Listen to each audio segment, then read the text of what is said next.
Hey guys, Geoffrey here. In this video, I'm going to show you the number one reason why communication breaks down in relationships. And I really want you to stay till the end of this video because, when we think about communication problems, we often think about this in a very complicated manner. That it's a million things that you have to fix, a million skills you have to learn. But in this video, I'm going to show you that it's just this one reason. And once you understand this one reason, you'll stop being so confused, you'll stop being so frustrated and actually gain some clarity for once. And before we begin this video, I want to let you know that I'll be hosting a free live masterclass. So be sure to stay till the end of this video for the announcement on how you can get in on that masterclass. And as always, if you're looking for more content or more videos that can help you design this thriving relationship for yourself, then be sure to subscribe and click the bell button as well to be notified when I post new videos 3 times every single week. To start this off, I want to give you a very simple premise to communication. Again, when we think about communication, we tend to overthink it, but really when you think about it, it's just this very simple mechanism. For a conversation to happen, it needs two people. It needs one person who is willing and ready to share, and it needs another person who is willing and ready to receive. And if both of you are able to share and able to receive, then communication here should flow quite nicely. And this might sound super obvious to many of you, but if you understand this principle, then you can also understand that there's only two ways that a relationship can break down. Number one is one of these people involved is not able to share. And the other is if one of these people involved is not able to openly receive. And in my experience, the biggest reasons why one of these breakdowns happen is if one or more persons feel unsafe to share. Perhaps he thinks that if he shares or she shares something, that something bad will happen. Perhaps an argument happens. Perhaps he'll be judged or rejected or criticized in some way. But some bad consequences happen. But notice here that the root cause of either of these problems are really the lack of safety in a relationship. And if you've been following me for a while, you know that safety, psychological safety and emotional safety is really the root core. It should be the foundation of your relationship. And if you don't have that, communication and everything else in the relationship becomes a lot more challenging. And so in healthy relationship, what happens is there is a very strong sense of safety on both sides here. So on the one hand, both of you will feel really free to express the full extent of your emotions and your thoughts. No matter how sensitive or no matter how difficult it may be to express, you will feel safe to express it because you've learned over many years that expressing something leads to more good than harm. That your partner actually listens, understands, and the both of you can come to win-win solutions whenever you express something, no matter how difficult. And the same thing happens on the receiving end here. When you have learned over many years here that you don't have to be defensive, you don't have to be self-justifying all the time, that you can just take whatever is given to you, take whatever is said to you, and admit your mistakes or admit the difficult things, and nothing bad will happen too. But what happens if you lack safety? When you slowly destroy safety is that the first thing that happens is you start to have lies of omission in the relationship. And a lot of people think that when people lie, they're lying by telling mistruths. But when you're telling mistruths, that's a lie of commission. So there's two types of lies here, lies of omission and commission. So lies of omission is what I call the silent killer, because you never really know when someone is playing out this lie of omission because you don't know what you don't know. They're lying by simply not telling you the information that could be useful or could be good for your relationship right now. And you have some lies of omission in your relationship, or that the safety may be a bit broken in the relationship when your partner starts stonewalling you, maybe. So you ask a question and all she says is, I don't know, or I don't want to talk about it, or nothing, when you know there's actually something going on there. And when you start to have lies of omission in the relationship due to lack of safety, you start to have a lot more misunderstandings. The relationship starts to get really confusing, and that's when communication really starts to break down. And then when safety gets destroyed even more, what happens is you move from lies of omission now to lies of commission. And that's when gaslighting starts to happen. That's when anger, like full-on lies and the lack of trust starts to just poison your relationship. So understand here that there's different levels to the lack of safety. And the more intense the lack of safety gets, you move from lies of omission to lies of commission.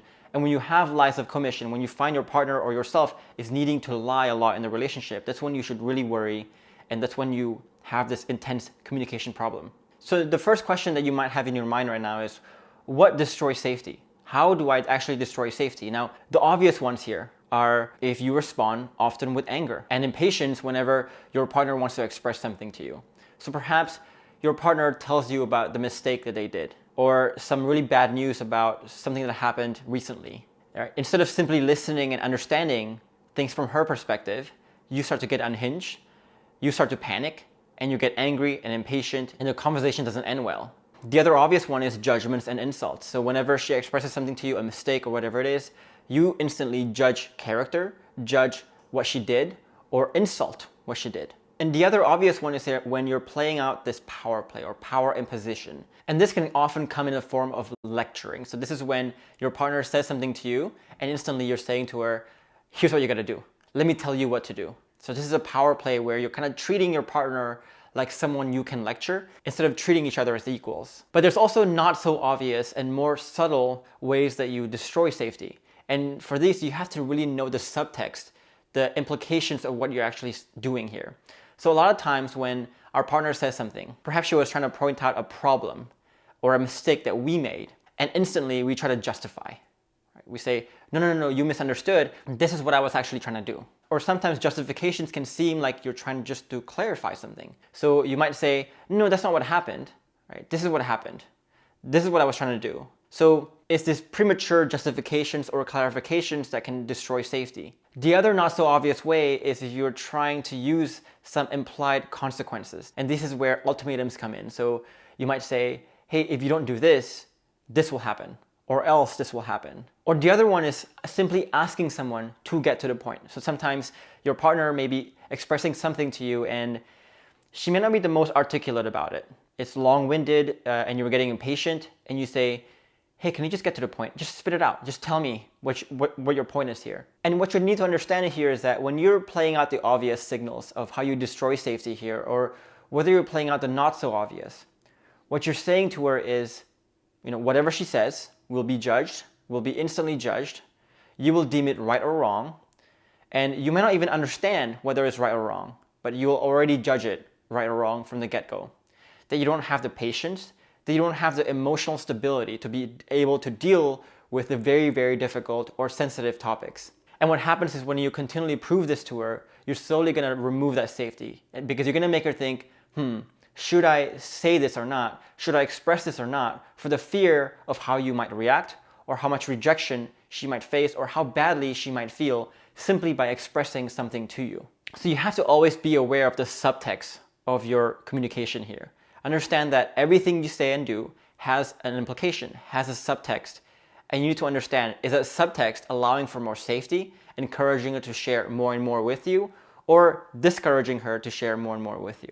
And you have to recognize this subtext and whether you are playing out any of these obvious or not so obvious signs of destroying safety, because what happens is when you start to destroy safety by doing any of these things, it becomes a self-perpetual cycle. And this is something you have to be really extra careful about and really conscious of. So going back to this example here where you start with really high safety up top here, but then eventually you destroy safety slowly by doing one of these things that we mentioned before, and now you have some lies of omission.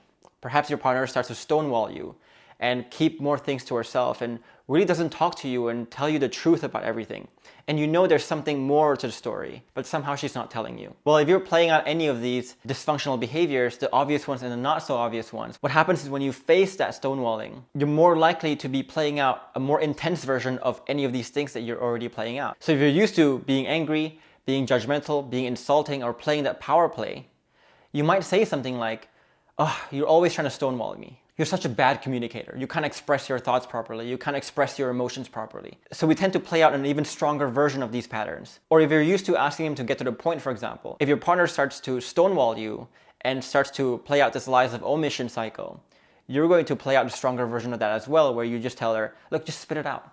Just tell me. Stop keeping stuff to yourself, just tell me. So the point here is that as you're moving down to the lack of safety here and you start to see more and more symptoms of the lack of safety, which is lies of omission, you play out an even stronger version of your dysfunctional behavior and you tend to push things down to destroy safety even more. And that results in more destruction of safety, which eventually pushes things down to the lies of commission. And that's when you eventually reach the point where you get angry, you fight, and you really don't feel comfortable telling the truth to each other anymore for the fear of what might happen when you do. So behind all communication problems is really the lack of safety. So from here, you can really understand how important the concept of emotional and psychological safety is to the level of communication you have in your relationship. And if you are on a pattern right now where you destroy safety, and you might be doing this consciously or unconsciously, but whenever you're destroying safety, you tend to destroy safety even more, and it becomes a self-perpetual cycle where it gets worse and worse and worse over time,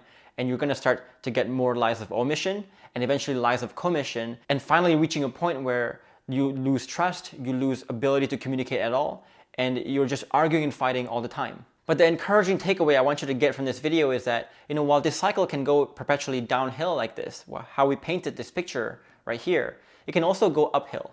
You have the power to be able to create this culture of safety for not only yourself, but also your partner as well. And there is a way to lead conversations, to lead the interactions you have together with your partner that can create the safety for the both of you to both be able to share better and to be able to receive better as well. So stay tuned for the next videos to find out how you can do this, some mindset shifts you can use to do this, and some techniques as well you can use to do this. In the meantime though, if you want a free guide that outlines exactly how you should lead that conversation, the steps you need to take for every conversation that you have with your partner that creates more safety, that stops this cycle, this negative cycle that we talked about, then you want to download the free guide in the description box below this video. And if you want in on that free live masterclass and the 5 proven steps to rebuilding your relationships from the ground up, you also want to check out the link in the description box below this video. This masterclass will show you the exact 5-step process that all my students go through and what I went through to rebuild my relationship. And if you're at a point where you're struggling in your relationship and you don't really know what to do or what next steps to take, you want to attend this live masterclass because it will clearly lay out for you what are the first steps you need to take to start rebuilding that relationship and rebuilding that trust and rebuilding the admiration you have for each other to create this a deeper emotional bond and more intimacy in the long run as well. And I'll also be extending a special offer to you at the end of this masterclass, but you'll only get access to this special offer if you attend that masterclass. So be sure to check out the link in the description box below this video. Now, of course, if you want to connect with me on a more personal level, then you can also join my free Facebook group where you can post your questions and actually get a good advice on the questions or the issues you're having in your relationship right now. And to join that Facebook group, you also want to check out the link in the description box below this video. And in the meantime, I want you to leave a comment below. What did you find most insightful, most eye-opening in this video? Leave a comment below. I'd love to hear from you. And if you like this video and found it to be valuable, then give it a like and subscribe to this channel for more content like this one. In the meantime though, I do want you to watch these 2 other videos I have on communication and how to be a better listener so that you can equip yourself to create more safety every single time you have conversations with your partner or more interactions with your partner. In the meantime, I'll see you in the next video.